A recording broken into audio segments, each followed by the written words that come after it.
What is going on, everybody? It's your boy Hobo here today, and it's my second favorite day of the week. It is Wednesday, November 2nd. Why is that my second favorite day of the week? Because it's hump day, and I get to relax a little bit on hump day. Everybody seems to take it easy on me every Wednesday, so there you go. And then my first favorite day of the week is obviously Sunday, and that's football. And let us start off here with your Thursday night matchup between the Atlanta Falcons and the Tampa Bay Buccaneers. Week 9 kicks off with a bang. I can't wait to see these two teams go at it. Julio Jones is always fun to watch. Matty Ice has been kicking it into another gear this season. Tampa Bay, they're a team that's finding their footing. They're a team that I still like. Let's not throw Tampa Bay out the window quite yet, but I still like the Tampa Bay Buccaneers. I like what they're doing. As a football team as a whole, but the Atlanta Falcons will beat the Tampa Bay Buccaneers here in this game. Next, we're going to move on to my personal game of the week, the New York Giants hosting the Philadelphia Eagles on Sunday afternoon football. This is a really big game in the NFC East.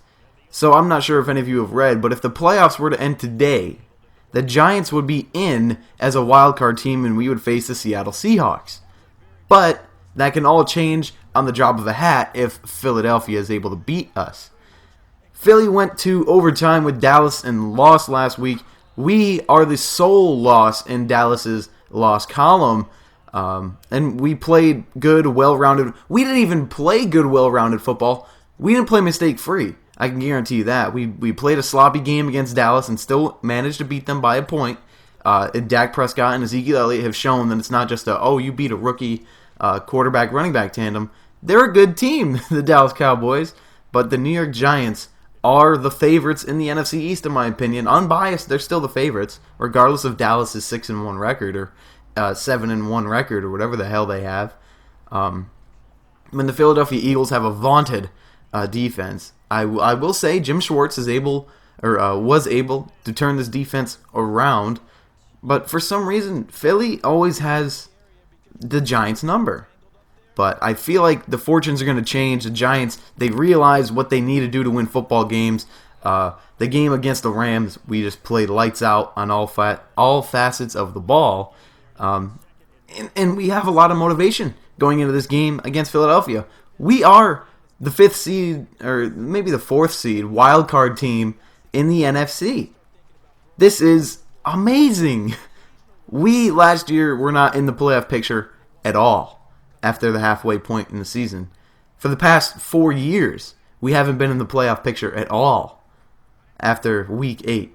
So this is an electric time to be a New York Giants fan. Regardless of what you think of the 3 losses we've accumulated over the season, we're not going to take a 4th, and we're going to beat the Philadelphia Eagles here on Sunday. All right, Pittsburgh at Baltimore.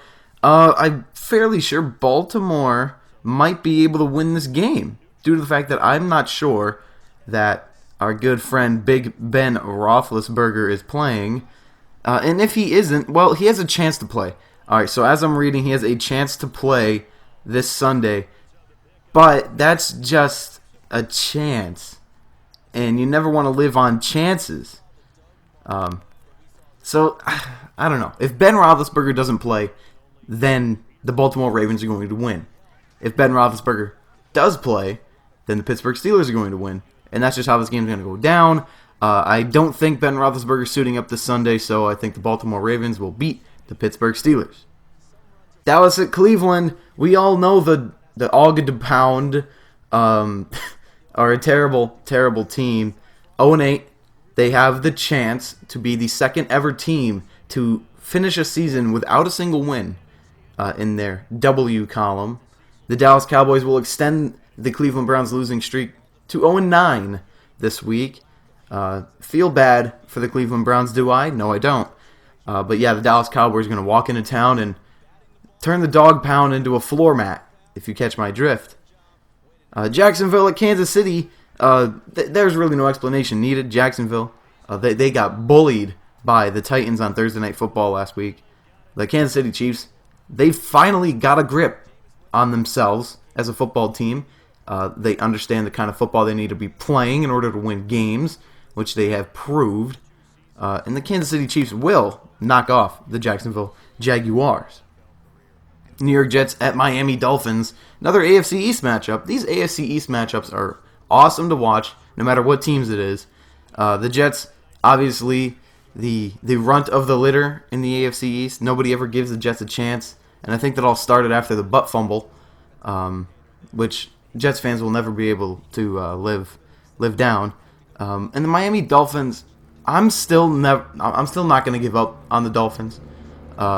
They have a really good quarterback wide receiver tandem in Jarvis Landry and Ryan Tannehill. And I've always been a big Ryan Tannehill guy. And with that being said, I think that Ryan Tannehill is going to lead his... And Jay Ajayi, let's not go past Jay Ajayi, the first person since some long, far-away year to rush for over 200 yards in consecutive games. And he's going to do it again against this Jets defense, which is very, very poor up front. So Miami knocks off the Jets in probably every phase of the game, in the running game, in the passing game, on defense, and on special teams. And once you get beat on special teams, you know the game is over. So the Miami Dolphins are going to beat the New York Jets. Detroit at Minnesota. Minnesota just got bullied, frankly, on Monday Night Football. They got bullied by the Chicago Bears, the last place team in the NFC North. And if Minnesota has another game like that here against the Detroit Lions, they're losing another one. I said at the beginning of the season, once Minnesota got off to their hot winning streak, I said, just wait for them to get exposed for the team that they are. Once they start facing teams that have real motivation, they're going to get exposed as the bad team or the subpar team that they really are. And the Detroit Lions are good. Frankly, the top two teams in the NFC North at the end of the season are going to be either the Packers and the Lions or the Lions and the Packers in that order. With that being said, Detroit is going to beat Minnesota here on Sunday. Carolina at Los Angeles. Carolina last week, they started to remember that they are not a team that only has 2 wins or 1 win at the time. And they started to remember that they're a playoff team. So they picked up a win last week. And this Los Angeles Rams team, they got destroyed by the New York Giants 2 weeks ago in London. And the Rams, they're going to be a terrible team for the rest of the season. They're not going to make the playoffs. Let's just be frank about it. The Los Angeles Rams, as long as they don't turn to Jared Goff at any point, then their fortunes cannot turn around. So the Carolina Panthers will beat the Los Angeles Rams. New Orleans at San Francisco. San Francisco has proved to absolutely everybody why they're still a bad team.